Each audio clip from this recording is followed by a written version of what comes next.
Det er en familiefar, der henter sine børn. Hvad er det, I laver? Hvad snakker I om?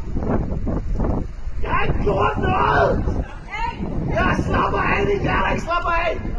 Stop så med det der fucking lort! Stop med det vold! Stop med det vold, siger jeg! Jeg har ikke gjort noget! Hvad fanden sker der? Du stopper ikke!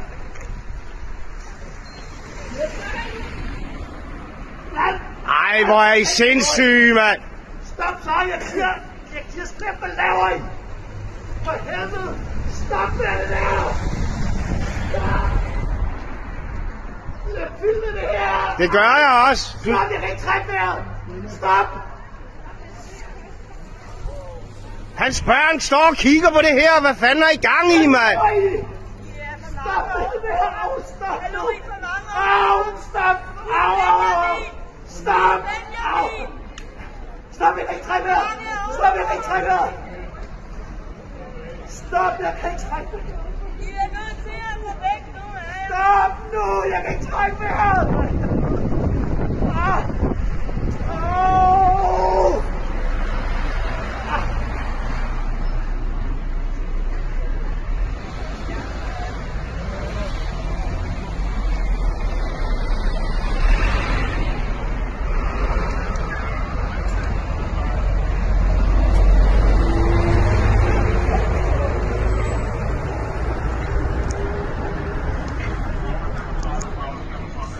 Nej, det er jo det, jeg siger, man.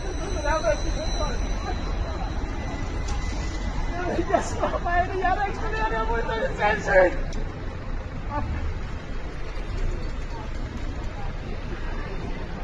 Det passer jo ikke, din fucking nar. Hvad siger du? Nu skal du passe på, hvad du siger. Hvad? Kan vi give vej? Hvad siger du? Prøv at sige det igen. Hvad var det, du tro mig nu?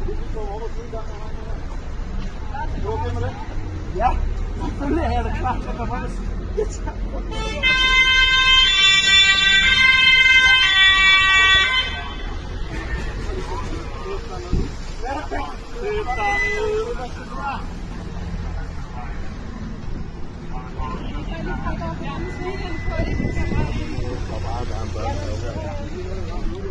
Han skal hente sine børn i børnehaven, man. Helt ærligt, mand. I er da for sindssyge, mand.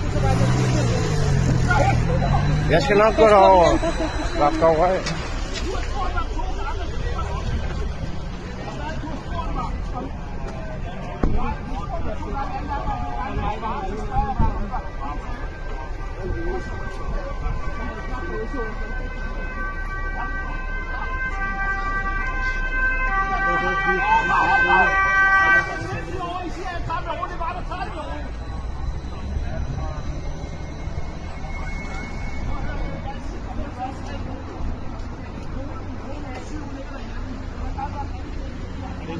Nej, men jeg så bare, at han blev overfaldet. Han skal hente sine børn. Han har intet gjort, altså.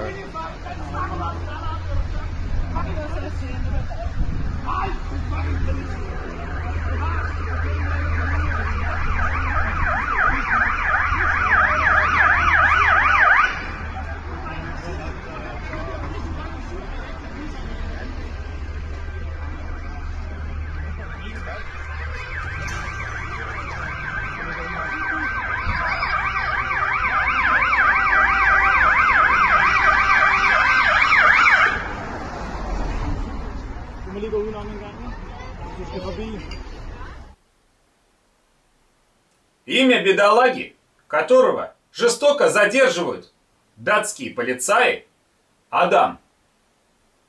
Я, Денис Кириллов. Мне неизвестны причины задержания этого человека. Видно, что осуществляется жуткая расправа над ним с нанесением ему повреждений. Таким способом идет процесс лишения свободы данного гражданина для дальнейшего его наказания, а то и полной его ликвидации. А в отношении меня со стороны поганых российских полицаев беспредел по известным мне причинам.